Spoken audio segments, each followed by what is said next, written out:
We will now hear from Simon Weatherill, who will officially start our summit. Simon Weatherill has over 40 years' experience leading teams and organisations in the business and sporting world, having managed the development of over $500 million of sporting infrastructure projects, as well as facilitating 2,500 major events, including Commonwealth Games in 2006, World Swimming Championships in 2007, and the World Masters Games in 2002. Simon has managed facilities in both the United Kingdom and Australia. He also lectured for 3 years at Deakin University and the Sports Management graduate and undergraduate courses. He was formerly the Chief Executive Officer of the State Sports Centres Trust, comprising the Melbourne Sports and Aquatic Centre and Melbourne Institute of Training in Albert Park, Lakeside Stadium, as well as the State Netball Hockey Centre at Royal Park. Simon is currently the Managing Director for Worldwide Sports Management, which is a boutique management company specialising in people, infrastructure and technology.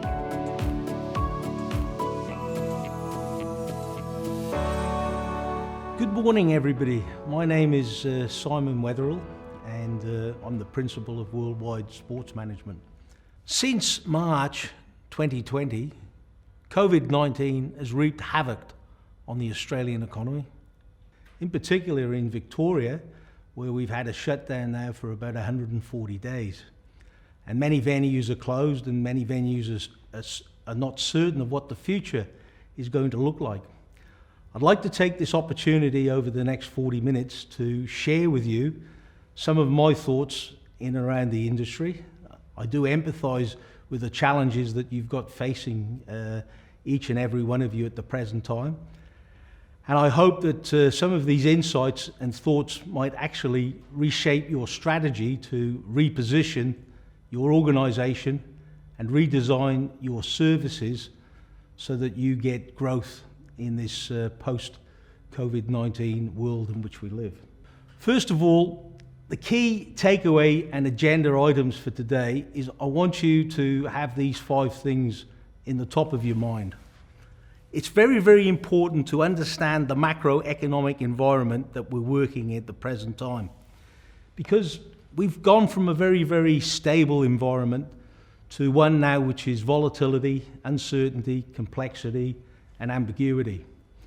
And when we're operating in that environment, we've got to know what's coming over the fence to us to understand what government is thinking, what the local council is thinking, what the state government is thinking, and how they're going to manage this. So it's really important to be aware of what's going on in that environment. The second key thing is about what I call taking a predator approach. Now, we don't want to be a deer in the headlights, and I'll talk a little bit about being a deer in the headlights. We want to be the wolf, we want to be the predator, we want to be opportunistic, and we want to think outside the box to reimagine the products, services and offerings that we've got in the organisation. And there is a whole lot of cultural thinking and change that needs to go back into having a predator's approach as opposed to being the deer in the headlights. And I'll talk about that a little bit.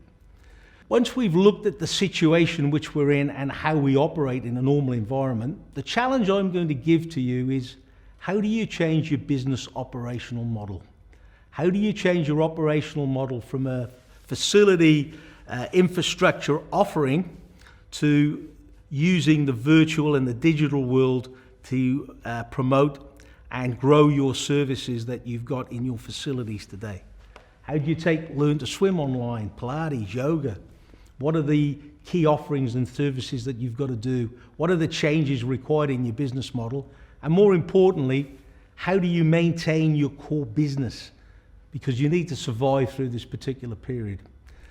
Then a little bit about understanding the customer of the future and how you're going to still continue to deliver value to the customer and the community in which you serve. Because that's a critical aspect as well, because I think services are going to be more local. We're going to be more nationalistic because of all the borders that have been closed. And people are going to use trusted brands that I believe that are near to home for them. And lastly, be bold, take some risks, reimagine, reposition your business or organisation in order to capture the potential silver lining that sits out there. So let's first of all look at the current economic environment. In 2020, we basically have lost 14% of GDP. GDP is roughly $1.4 trillion. And we're projected to lose another $185.5 billion. Now, that was numbers that were done before Victoria had an extensive lockdown here, and Victoria is roughly 25% of the GDP of the country. And I know we're coming out in this roadmap, and I understand the safety and everything like that, but there will be an impact on us. And that impact is going to be, businesses are going to be looking for support, obviously when JobKeeper finishes, and how the economy is going to get jobs and how it's going to grow. And these things would be on our politicians' front of mind at that particular time. And what we have to do is rise above the clutter and look at our own industry and what is the size of our industry and what are the services and the offerings that we've got within that industry. Now, if I look at the Australian gym and fitness industry, roughly market size $2 billion in the gym industry, 6,601 facilities, and are roughly employing about 24 to 25,000 people.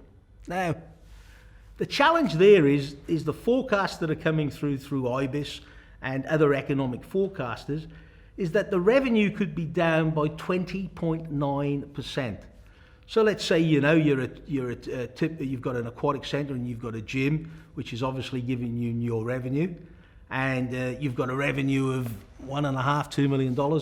That's going to be affected quite significantly. The second key thing is there's a decline in household discretionary spend. People are not going to be spending money. In fact, during the COVID period, there's been a massive boost and bolster in the savings. People are being sort of very, very shrewd, if you like, with their expenditure. And this decline is expected for 5 years. So I don't want to be a pessimist of doom here, but what I want you to do is to plan for the worst, but to operate in the moment. And if you're looking at a U-shaped recovery where we move over this particular 5-year period, how are you going to recover, if you like, that forecast revenue decline? And the last key thing, and I bang on about this to councils or any time people bring me in to get some industry advice, is our industry of facilities has been very, very poor in shifting to digital and online services. We're very, very good at managing swimming pools and swim schools and gyms and programs and products, but we haven't been great into looking at the new digital world. And if this crisis has taught me anything, you look at the companies like Zoom, and we're now working in this online world more than ever. And what's your customer of the future going to look like? I know my wife, who's a Warrior One yoga sort of addict.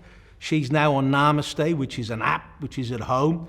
She pays $14 a month or $15 a month for it, but she can get then any yoga instructor around the country, and she can do yin and vinyasa and so on and so forth. So she does that upstairs in our home, and I'm sure that there's thousands of other people that are doing that particular service while we've been social distancing. So the key challenge there is how do you get technologically underpinned for your facility? And if we look at that 20% drop in revenue, how do we regain back that $400 million that's going to go out of the window, or forecast to go out of the window? The aquatic sector, roughly employment of about 118,000 people, 1.5 billion, 2,200 pools, approximately split 50% private and 50% public.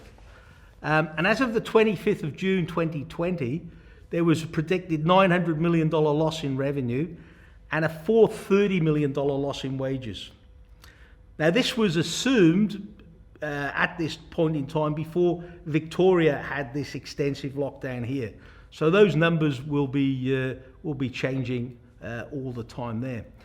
So when you reopen, how are you going to re-engage? Because at the moment, the guidelines are saying sort of 20 people in a 50-metre swimming pool. So say Paran opened a week ago, they can get 200 people a day in if they're open 10 hours a day. So the council down there in Stonnington are sort of fending off people saying we can't get into the water, what are you going to do, how are you going to open up the place? So whilst we've got these restrictions on, yes, we need to be safe, but we need to think of other ways of how we can deliver the service.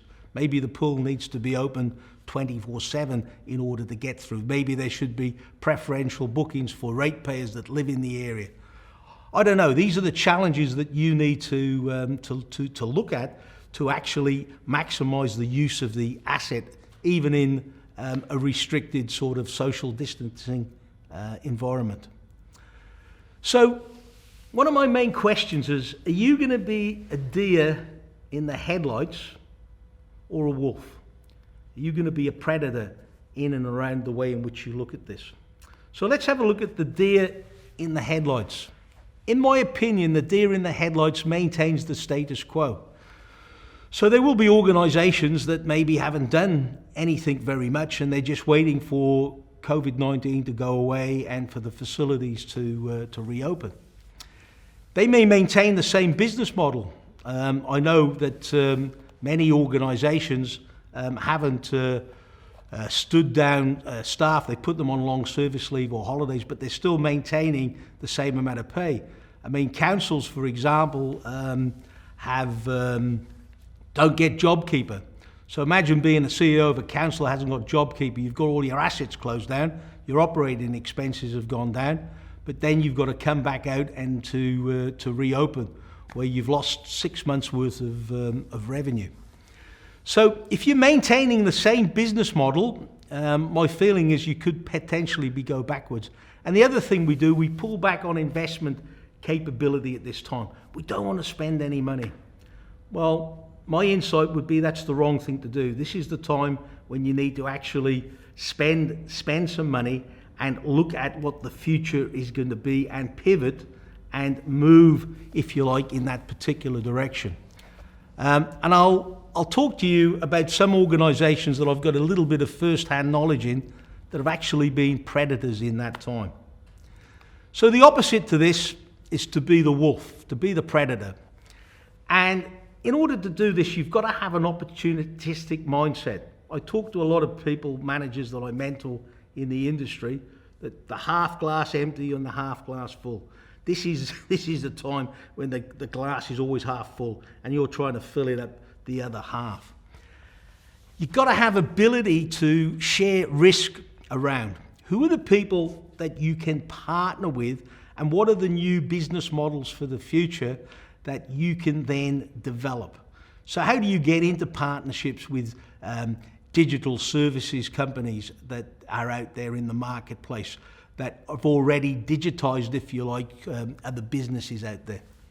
And you've got to organise your organisational structure and your services for flexibility. This is the time where you need to be the bamboo reed that bends in the winds of change, and then you can come back into shape. You don't want to be broken. And this is why resilience and resilient organisations are the ones that are going to come out of the top, if you like, of this particular disruption, because they see it as an opportunity for change. And their mindset is looking at where are the margins, where's the lower hanging fruit, and where can I go to within my organisation. Now, this is an insight, and it's a quote that I've sort of put together, and it's really, really important that you get this in your heads. This is this opportunistic mindset. When I became CEO of MSEC, I went in, I had a board of directors, I had an MO I've got to work with, and I had a set of KPIs. I was basically an insurgent. This is where the business is going to go. Oh, as an incumbent, sorry. This is where the business is. These are what your deliverables are. And this is perfectly logical in stable environments, because you need to have your KPIs.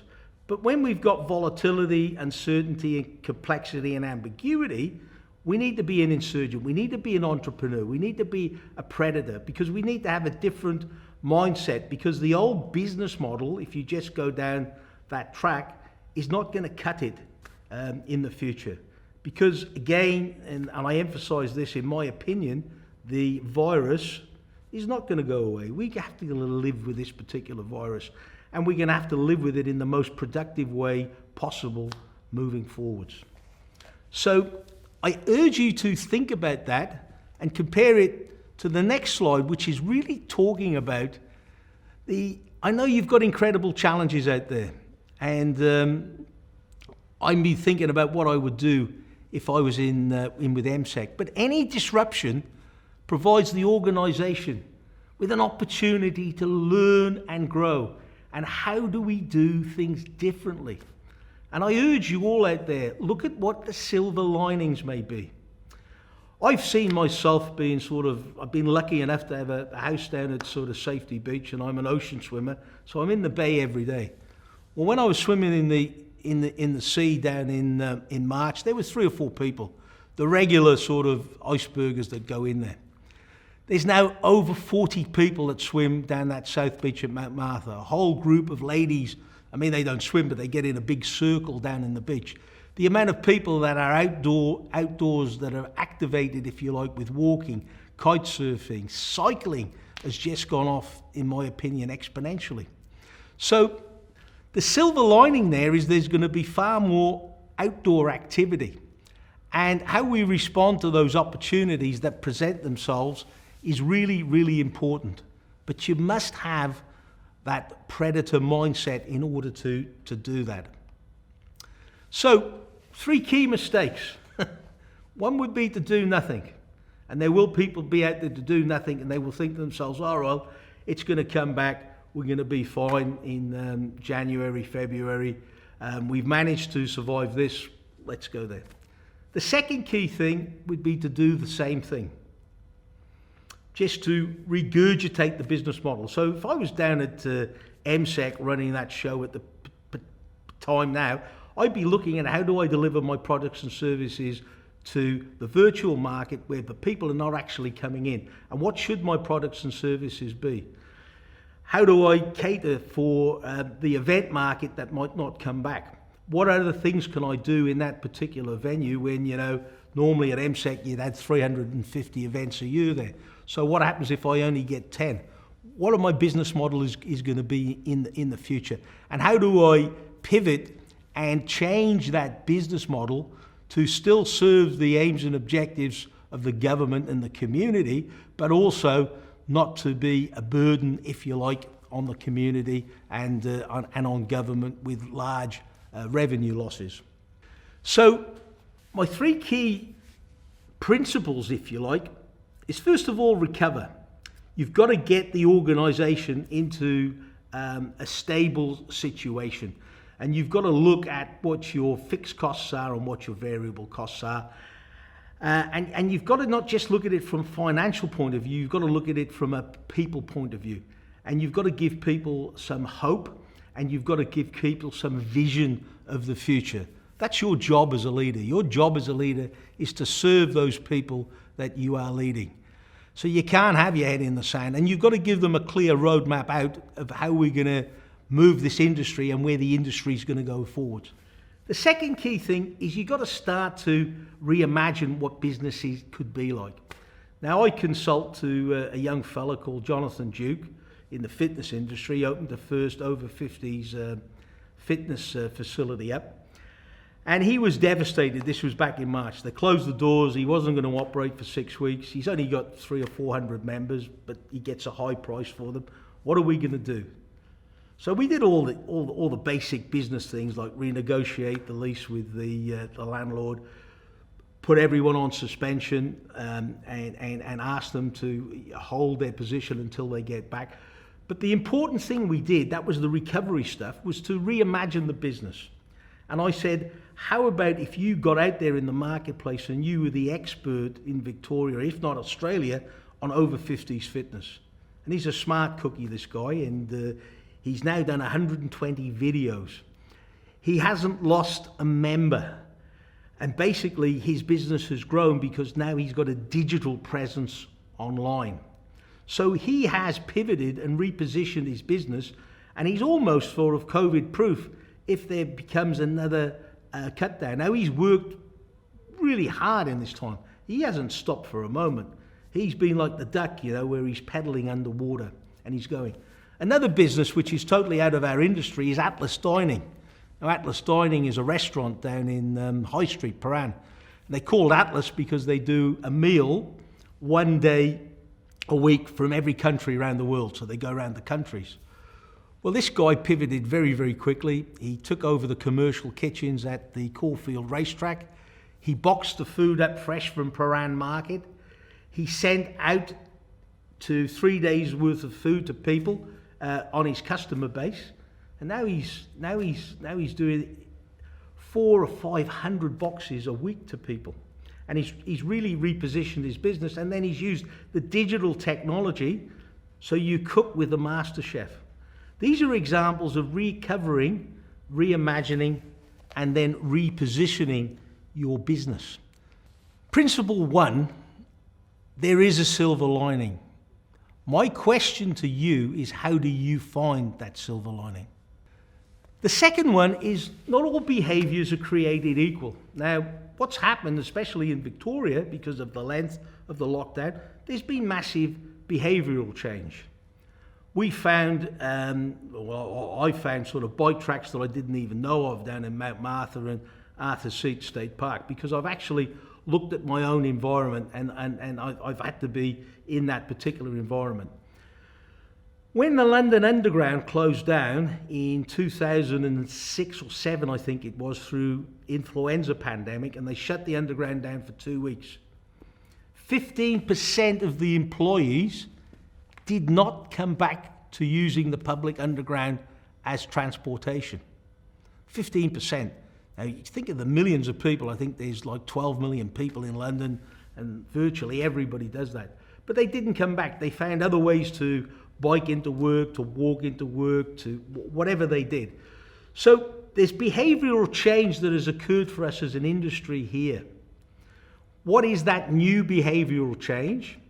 And we talked about the 20% down, if you like, on the revenue assumptions. I know my wife is budgeting at 30%. But whatever that is, we'll find out what that number is. But what are the behaviours that people are going to do? I think they're going to be more localised. They're going to do more stuff outdoors.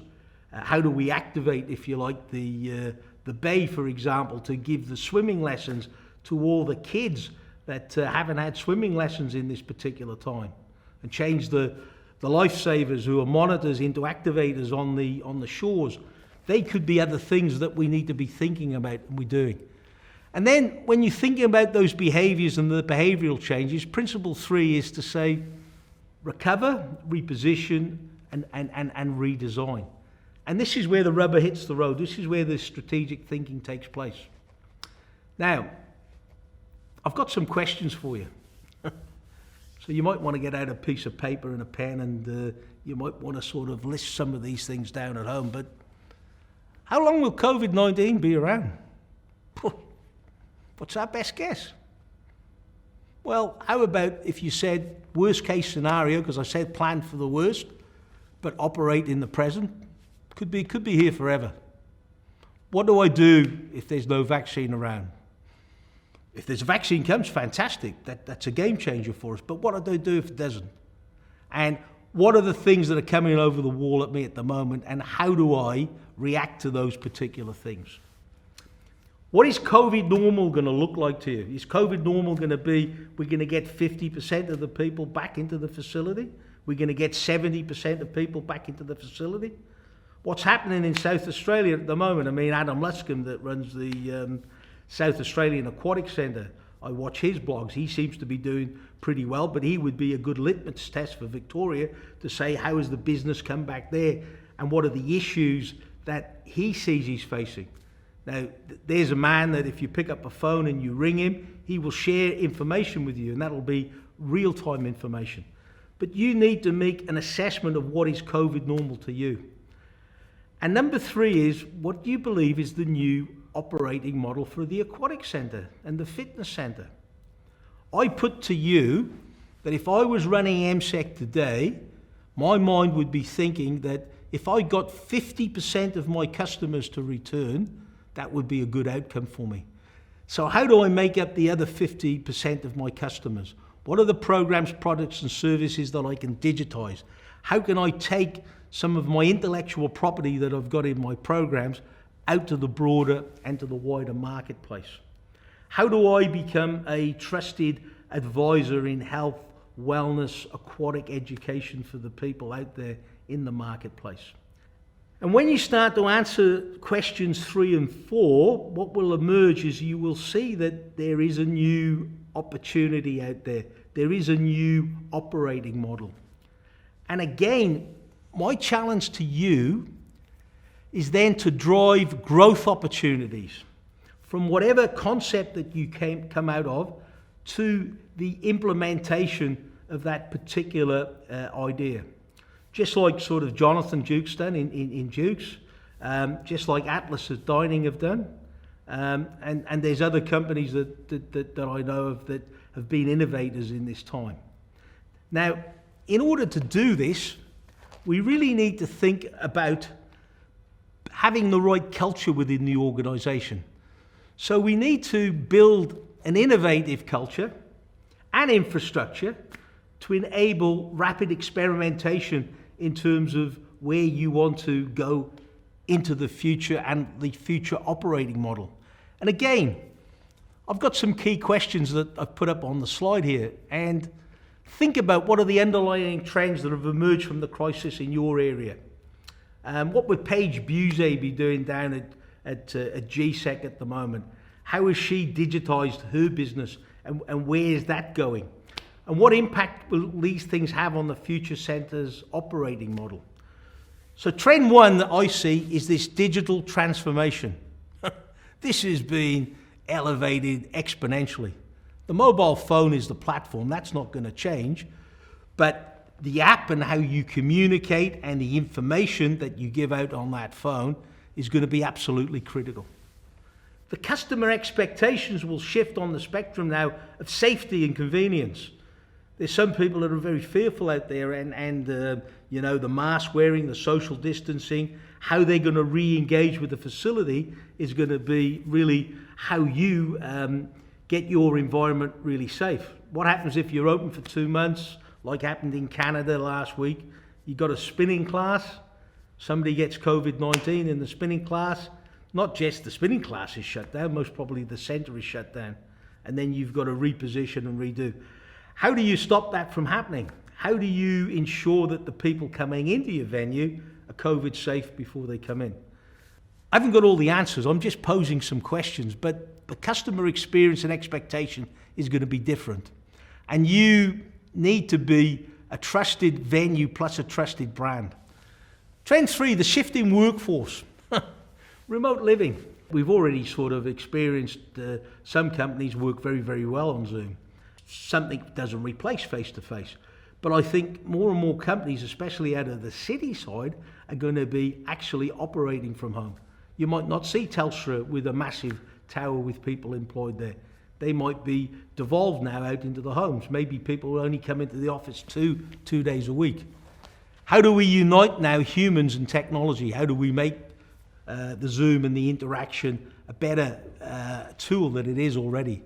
Karen, for example, have just put robotics in the Woolworths store down there, where basically they see a massive rise in online sort of groceries, and they're using robotics to package it up, but still humans to actually do, if you like, putting in the different bits and pieces. So what is going to be your digital footprint and your digital map for your facility? And lastly, trend 4 is resilience. This is all about resilience and taking resilience to become a competitive advantage. And whilst we've always tried to design facilities and programs and products for efficiency, how do we design, if you like, our services to be resilient and still be around, if you like, whilst we're working through, if you like, the COVID disruption, as I call it. So I've put some leisure marketing trends that we've got there. And before COVID, there was a massive rise in gyms and personal training. There was a rise in digital social media. I think this is going to go exponentially here now. There's going to be more time than ever whereby we've got this time where we're at home as opposed to sort of going in the office, and we're going to work differently, in my opinion. And understanding what that is going to cause, and there's this rise of non-organised physical activity. I mean, I've talked to some people that own the bike shops, and their sales have gone through the roof, absolutely through the roof in this time, especially the country stores, which haven't been as effective as the metropolitan. But still, we've got problems on obesity, and still we've got problems, if you like, on capturing the right data going back for the government. Now, I'll give you an example. And reading the Auditor General's report last year, basically praised the industry, even though only 1% is of our facilities wash their face or actually break even, if you like. However, that's not the issue. The issue is, what are the social benefits that we're giving for the community? And what is the social benefit of teaching a kid to swim? What's the benefit of somebody being fit and not having diabetes and costing the government? The industry is not smart and hasn't developed the right KPIs to measure the dollars spent in terms of the infrastructure to the return to the community. Now, there's countries that have done that very, very well, and I think one of the key operational business models is going to say, well, if you give us $1 million here to operate, we're going to give you $5 million worth of value back in the community. And more than ever, that smart thinking of what the value is, the social and economic benefits to the community, are going to be really, really important, as well as the products and the services. So in this growth of the digital and the health market, look at some of the issues that we've got here in terms of, this is pre-COVID, by the way.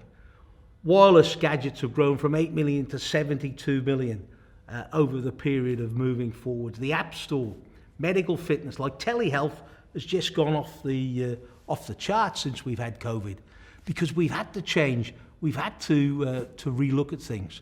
So this bioconnectivity provides a huge opportunity for innovation in the space of leisure facilities. And 78% of consumers are interested in mobile health and wellness solution package. That's a massive opportunity in the marketplace. So the world is changing. There's a couple of quick little slides on there, but the most important one is that by 2020, where we're at now, 26 billion objects are linked together via the internet. And there's this demographic transition in driving, changing social behaviors that we can see that COVID-19 has gone exponential on. And there's a new generations focused on values-based buying. Why do I want to associate with that particular product? So the Internet of Things, you all know about that, but the most important thing is, how do we get a connected solution? And this is an old slide. This is 3 years old, but if I had the time, I would redo this particular area here. But the connected solution is talking about networking, if you like, the customer, so they're seamlessly in the facility, and using the mobile phone as the platform to capture the data, to educate, to send information, to have everything at your fingertips in terms of, you can do your blood pressure, you know what the calories that you've burned, you know what that workout's just been, you can get stuff downloaded online to do the latest class from your particular facility. And getting this ecosystem whereby the facility is QR coded so that you can sweat the assets, you can understand when to replace things, but more importantly, that you can talk and communicate with ease to the customer of the future. I call it a connected solution, and in the data ecosystem, which is a network functional layer on the right-hand side in the slide, is where, if you like, sits the monetization, the loyalty, the membership, and the innovation side of that. But what operators need is real-time analytics, and we're going to be a data-driven society on our customers. And we need to get to scale very quickly. I mean, look at the COVID app, 7 million sort of downloads because we've had to have it. Imagine if we could, you could get your app sort of downloaded for your particular facility, or there was a generic app for the facility that linked everything together. So we're living in this connected world now, and one of the challenges I would say to you guys is, how do you make your facility connected, but connected into and with the customer? Your challenge. The vision of the facility of the future is where the assets, the operation, the new business, and the customer are all integrated within one particular solution. Now, again, it's old hat what I've got there. This stuff's 3 years old. But I think it's very, very important that you sit down and you capture and you digitize your program services, and you digitize the programs and services of the future. But you build this innovative culture and infrastructure, this digital infrastructure, to enable rapid experimentation. And you understand, and I keep saying this is a U-shaped recovery. We must capitalize on the opportunities that are presented to us at the moment. And we must take the glass half full. In phase one, we had a bit of shock, you know what I mean? I thought, Christ, what's going on here? I've never seen anything like this. Nothing's like this. I mean, my consulting business just shut down. And I had some companies like Samsonite and things like that I was consulting to with the executive team. But once the revenue stopped, the airports closed, bang. So people were in shock. And it takes some time to come out of that. I think we're out of that shock now. And I think we need to, again, plan for the worst and operate in the moment and see what these opportunities are coming out. And expect to come out of this in 2023, 2024. It's a three-phased approach to this at the moment. And I think how you vision your facility of the future, and how you bring in the whole of the circle and the segments of the circle, and in particular the green area, the new business. What's the new business that we can get out there? Yeah, we still got to operate, and yeah, we still want to squeeze and manage the assets, and yes, we still want to interface with the customer. But what's the new business? What are the new opportunities that we can see and we can get out there? Coming back to the same three sort of words is be bold here. Be bold. Be the wolf. Go out there and really look during these times of uncertainty, understand the unique micro changes that are taking place. Evaluate the sustainability of your business, and this will ensure appropriate actions are taken to respond in the crisis. Then identify emerging expectations and the needs of the customers. Stress test the business to assess scenario planning and strategic applications. And I think the stress testing of the business is really important to look at all the differences that you've got. I mean, my style with my team is when we had a problem, right? And I'd call the team together, because obviously getting people's input is really important. I'd call it the yin and yang experiment. I'd always look at, first of all, with this particular problem, and I was talking digital transformation at the time, this is 5 years ago when I was at MSEC, I'd say, well, what's the minimum we can do? It's a big problem, this digitization and the connected facility and the solution. But what's the absolute minimum we could do? And everybody can come up with what they think is the minimum position, the must-dos, if you like. Then you can flow to what's the maximum we can do. And normally when you tweak the minimum by 20%, you come into the sweet spot, and then you've got something that is actually good, and you're challenging assumptions relating to the trends and the scenario planning. And then you start to develop the new model. So you must be bold with this stuff. You've got to reshape your strategy because the stable environment has changed and new priorities must be clear, and you've got to communicate them and to guide the organisation through this disruption. And you've got to have conviction. When you repivot and you look at what the new norm is, you must have conviction in the choices that you've made. I hope that you're thinking about adjusting programs and services to balance reposition and redesign offerings. And I hope that you've thought about some of the things that I've talked to you about today that have triggered, if you like, thoughts, some critical thinking, and you can sit down with your teams and reposition and redesign the way you're going to operate in the future. I'd like to conclude by saying thank you very much for tuning in and listening to me at the summit. I'd like to thank Lifesaving Victoria for hosting this, and again, a great example of innovation in these times to bring you up-to-date information and resources at your fingertips, and what a great initiative that it's been. And lastly, if you feel the need to contact me or I can help in any way, please either contact my website or maybe give RJ a ring at Lifesaving Victoria. Have a fantastic conference, and I hope I've stimulated some of your grey matter. Thank you.